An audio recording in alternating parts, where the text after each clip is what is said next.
tous et bienvenue sur le podcast de la sagesse d'Uranus. Je viens vous présenter la nouvelle lune en Poisson qui aura lieu le 19 mars vers 2 heures du matin au 28e degré. Donc c'est un petit peu comme tout ce qui s'est passé en fin d'année dernière, beaucoup de lunaisons au 28e degré. Ce ne sont pas des périodes de renouveau instantané, mais plutôt sur un renouvellement suite à des clôtures. Donc malgré l'ouverture de la nouvelle lune, en Poisson, il y a beaucoup d'intégrations qui sont à notre portée pour justement solidifier nos bases, nos relations avec les autres, avec nous-mêmes. Et la thématique de cette nouvelle lune se présente en lien avec l'acceptation. Alors l'acceptation au sens large, parce qu'à la fois ça peut être l'acceptation de soi-même, puisque face à des comportements où on peut se sentir rejeté sur le fait que nous ne pouvons pas avoir de contrôle sur les personnes à l'extérieur de soi et que la seule dynamique personnelle que nous pouvons faire, c'est à l'intérieur de nous concernant cette paix intérieure. Donc c'est quelque chose d'ailleurs dont j'ai pu discuter avec une de mes voisines, où vraiment cette démarche entre soi et les autres dans cet esprit poisson, où le besoin de bâtir quelque chose de plus sincère dans le partage, dans vraiment les eaux qui viennent du coup nous relier tous les uns aux autres, peut parfois aussi encore nous bouleverser personnellement et nous rappeler parfois encore ce manque de stabilité émotionnelle. Donc il y a aussi le rejet que l'on peut faire face à des situations extérieures à soi. Donc, par exemple, si on touche aux événements politiques actuels, rejeter des partis, rejeter des idées, rejeter en fait des choses qui jusque-là pouvaient aussi nous mettre mal à l'aise par rapport aux besoins que nous avons collectivement à créer du changement et où pour autant, parfois, il est difficile de changer de comportement lorsqu'on est toujours intégré à une même structure.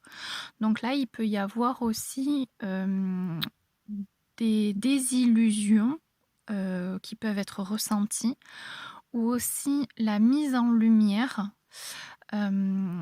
de ce que l'on n'a pas voulu voir jusque-là, ou de ce que l'on a pu accepter mais pas pour les bonnes raisons.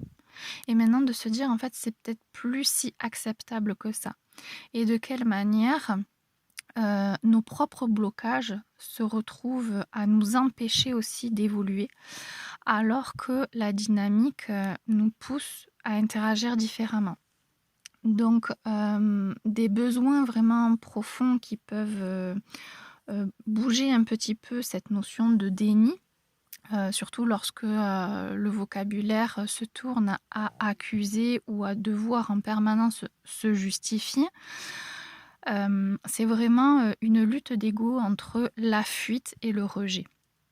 Pour plusieurs circonstances liées au positionnement des planètes. Parce que je le rappelle, Chiron est toujours en bélier, donc le rejet de soi, on est sur les derniers degrés et une forme vraiment de transformation dans ce ressenti lié au rejet qui peut être très puissant en ce moment. Parce que le poisson qui aime la fusion, la passion, c'est pas le monde des bisounours, mais comme on est sur un élément d'eau, émotionnellement, dans son besoin de se relier à l'autre et sa perception empathique, fait que le rejet est quelque chose en fait de très douloureux, de souffrant en fait pour nos amis les poissons.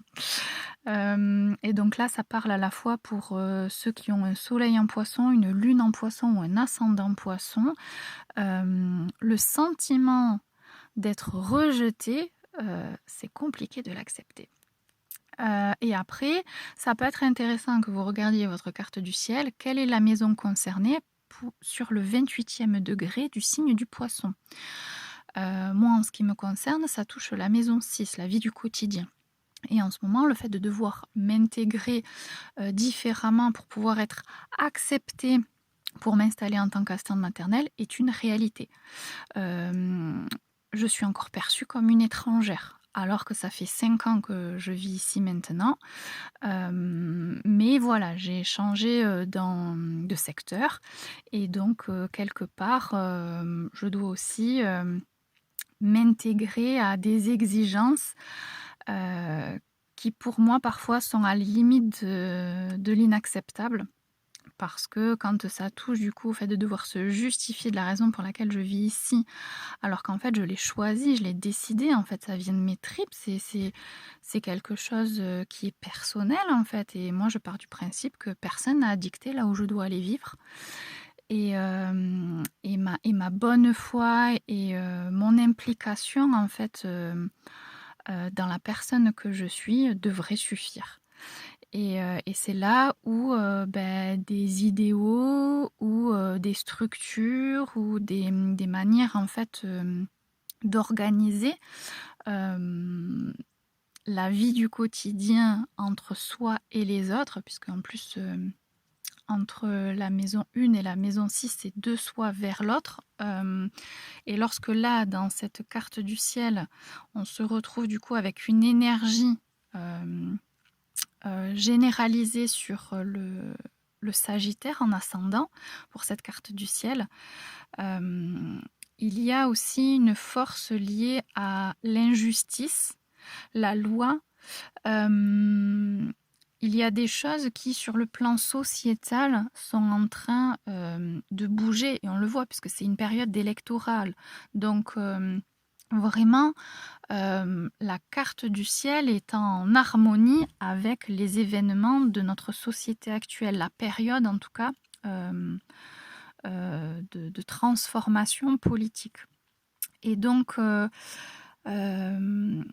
comme le 28e degré en poisson sur cette carte se fait en maison 3, c'est aussi la connaissance. Ça peut être aussi revoir la manière, sur le plan collectif, dont nous avons appris, dont nous nous sommes intégrés à travers un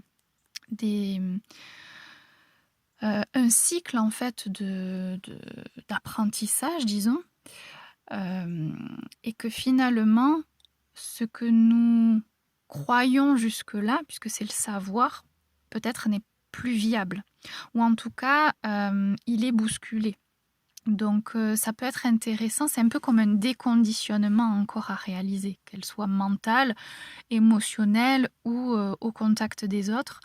C'est comme si une part de nous devait réapprendre certaines choses. Et donc ça peut être intéressant à aujourd'hui de se poser la question, quelle définition est-ce que je donne à l'acceptation? Parce que l'acceptation est plutôt reliée à de la digestion d'informations dans son intégration. Et selon la définition que personnellement chacun peut donner à ce que c'est que l'acceptation, on pourrait se rendre compte que peut-être que finalement la définition a besoin d'être évoluée. Peut-être que ma définition était aussi dominée par un conditionnement, un environnement passé dans lequel finalement je suis sortie, parce que il y a eu beaucoup de ruptures, d'évolutions, des personnes qui ont changé de travail, de grandes évolutions au sein de nos foyers, de notre carrière professionnelle, se sont présentées à nous ces dernières années. Donc là, il peut y avoir aussi le fait de se rendre compte que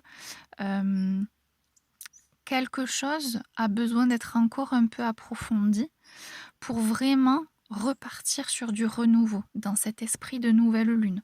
Donc redéfinir qu'est-ce que l'acceptation, qu'est-ce que j'accepte, qu'est-ce que je n'accepte pas, est-ce qu'il y a des choses que je peux accepter qu'avant je n'acceptais pas, ou est-ce qu'à l'inverse, un peu comme moi, il y a des choses que j'acceptais que finalement je n'accepte plus.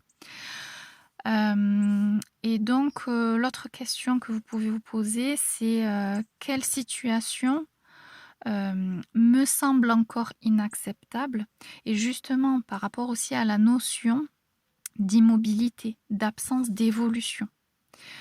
Nous avons certaines planètes qui peuvent nous faire ressentir de l'immobilité parfois, dans cette difficulté à passer à l'action.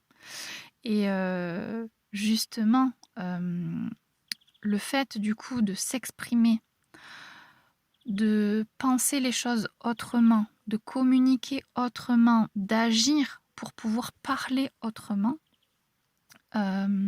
quelque part c'est de l'action.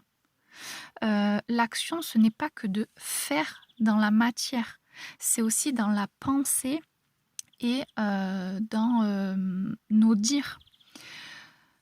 Et à ce moment-là, il y a une évolution dans notre manière de relationner avec les autres. Ça commence déjà par la parole, par se mettre en lien. Les personnes qui n'ouvrent pas leurs portes lorsqu'on tape à leur porte, quelque part, il y a une fermeture dans l'absence d'action qui ne mène pas à la communication. Automatiquement, on ne peut pas se relier, on ne peut pas faire connaissance, il n'y a pas d'évolution. Donc, c'est important aussi de se rendre compte à quel point la communication est quelque chose en fait de primordial pour pouvoir aussi être cohérente avec notre manière d'agir. Et que parfois nous agissons en oubliant ce que nous avons dit ou en oubliant le sens de ce que l'on fait. Et c'est ça aussi, le Sagittaire en maison 1, il parle de sens. Quel est le sens que tu donnes à certaines définitions, à ta vie, à ta personnalité, quelle est la priorité que tu donnes à tes besoins. Donc tout ça, ce sont des choses essentielles en termes de questionnement. Et ensuite, une autre question. Qu'est-ce que je suis prête à accepter cette semaine pour conduire de l'espace à une autre pensée, à une autre posture, à me renouveler? C'est vraiment important, c'est là que le regard va évoluer et qu'une nouvelle dimension dans l'objectivité aussi va pouvoir se présenter. Quoi d'autre à vous communiquer? Pour l'instant, c'est comme si nous étions à comprendre que notre responsabilité dépendait pas juste de notre manière de penser, mais dans l'accueil. L'accueil de la situation, l'accueil de la personne, l'accueil de qui je suis. Si je n'accueille pas, donc dans cette ouverture, cette écoute active et dans cette bienveillance finalement,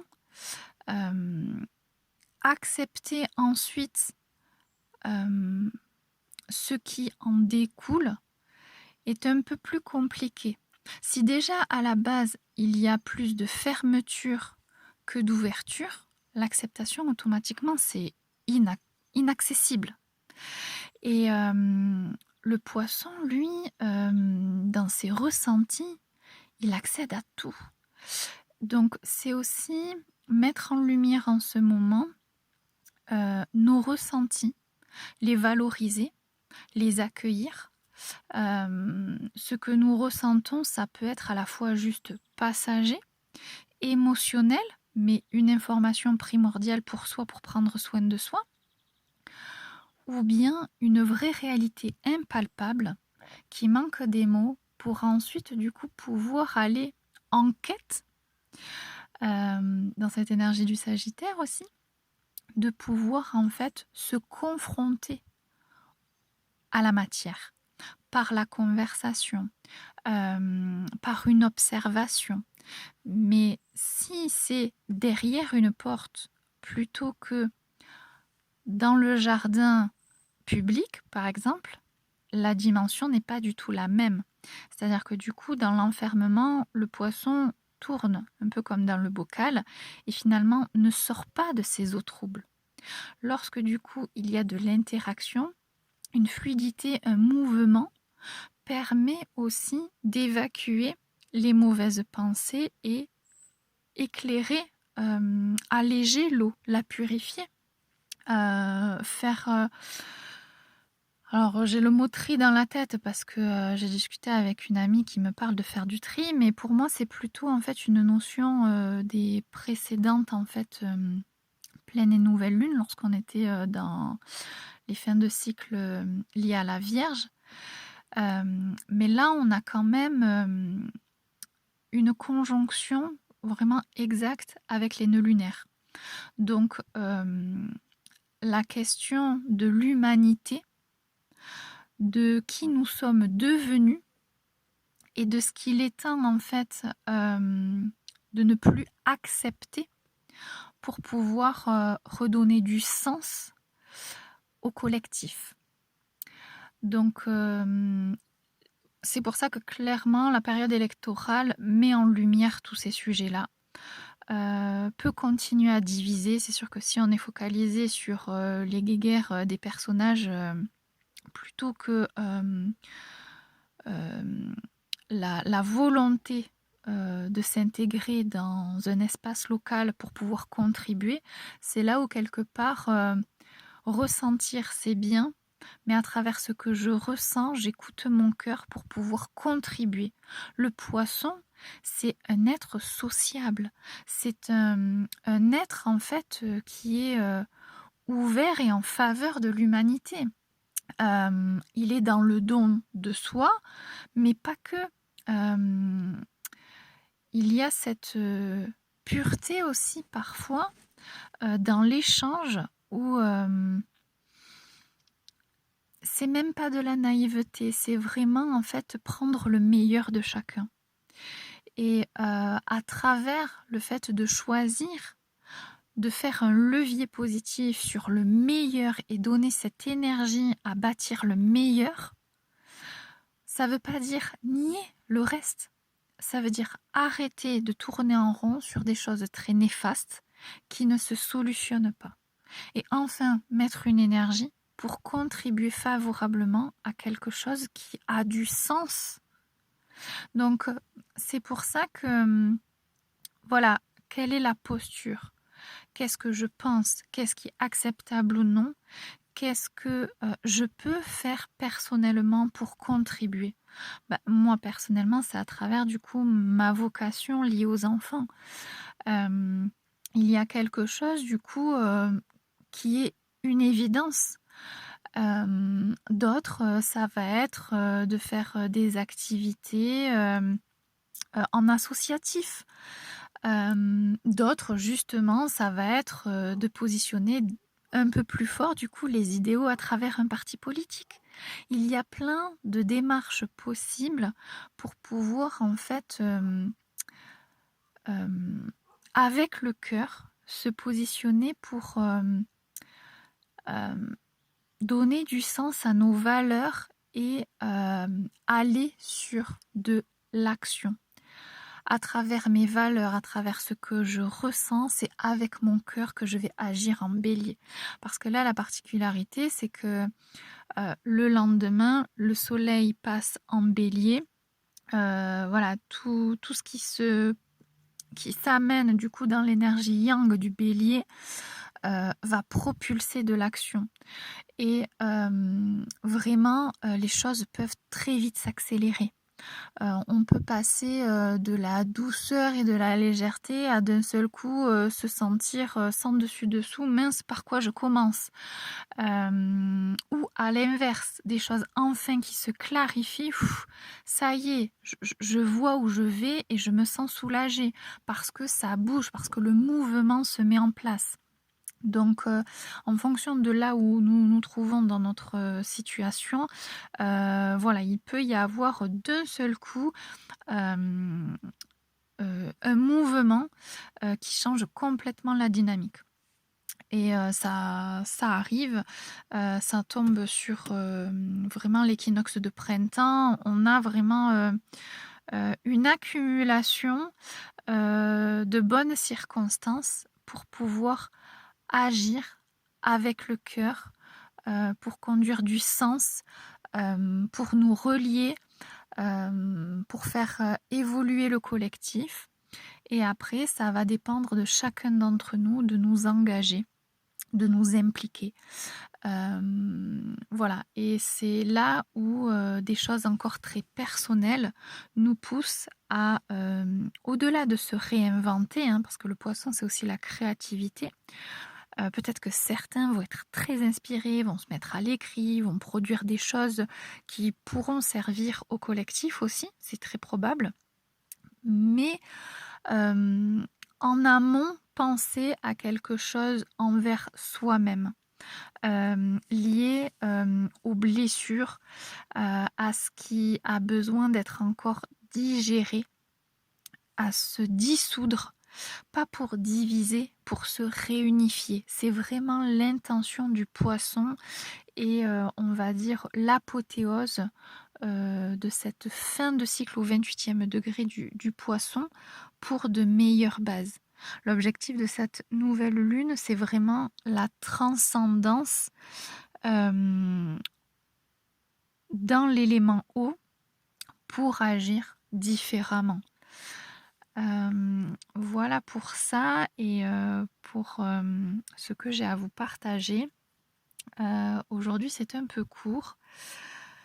Mais n'hésitez pas si vous avez besoin de discuter davantage. C'est surtout pour ne pas me répéter aussi par rapport à Jupiter en Cancer, tout ça. Voilà, n'hésitez pas à écouter les 2 précédents podcasts parce que vraiment tout se complète. Mais voilà, là, je me suis focalisée sur un axe et l'idée, c'est de faire en sorte de ne pas me répéter. Voilà, je suis accessible par email si vous avez besoin de partager ce que vous vivez en ce moment, si vous avez besoin d'une consultation.